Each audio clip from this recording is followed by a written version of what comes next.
আর একটু লাগবে, আর এক কর, হালকা একটু বাড়তে হবে। উস্তাদ জি এরকম হয়েছে এবার, ঠিক আছে গুড। এখান দিয়ে একটু পেস্ট দিয়ে করতে হবে, পেস্ট দিয়ে না করলে এটা আপনি জিনিসটা দেখছেন জালি জালি বেরিয়ে যাবে, পেস্ট দিয়ে করবেন। আর এটি করার সময় এইবার টান দেবেন, দেন এই জিনিসগুলো দেন, এই যে জালি জালি করবে কি অবস্থা, টান দিয়ে কাজ করবেন, তাহলে এটা স্টার্ট থাকে।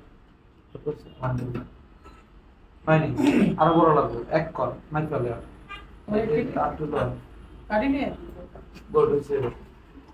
এই ব্যবস্থা দিয়েছি, ঠিক আছে গুড। এবার পরিষ্কার করে এভারেজ মোটাও যাচ্ছে না কি ভাই, ইসনা দরকার নেই। হ্যাঁ পেস্ট দিতে হবে, পেস্ট। আর ওই মোটা যে তাতার মধ্যে আপনার রাং আছে, রাং হালকা লইবেন, হালকা রাং।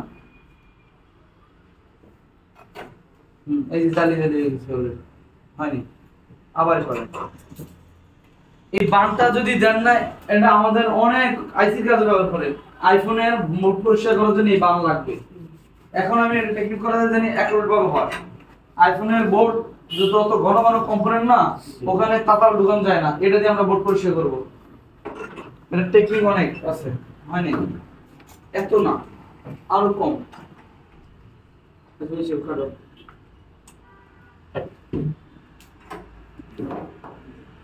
আমি পেজ দেন, পেজ দিলে একটু হালকা একটু আনা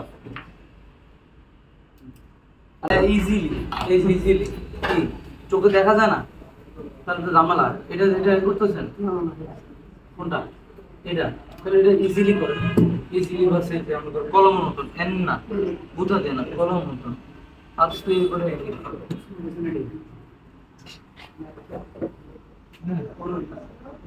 আস্তে করে।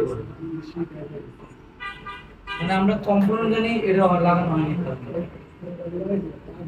তাই লাগাই শুধু করেন ভুল দেখতে ঠিক করে দেবেন, তাহলে মনে করব আপনি দেন। আমরা কম্পোনেন্ট যদি 100% উড়াইতে পারেন, 100% লাগাইতে পারেন, তাহলে কাজের 100 ভাগের মধ্যে 50% হয়ে গেছে, শুধু কম্পোনেন্ট হইছে। মাশাআল্লাহ, ঠিক আছে। এটা একটু কাইটে কাজ করবে, এটা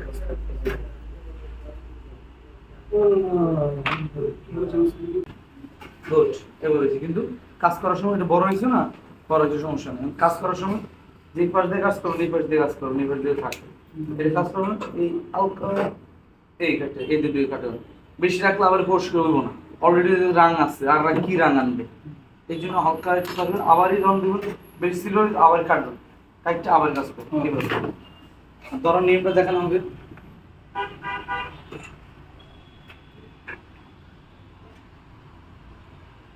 গুড, হ্যাঁ এমনি ধরে অবস্থায় টোকা দেবেন, বাস টোকা দিয়ে দিয়ে নিজের মশার দরকার নেই, টোকা দেবেন, দিয়ে না মানে টোকা দিয়ে ঘর জন্য লিখ দিয়ে টোকা দেবেন।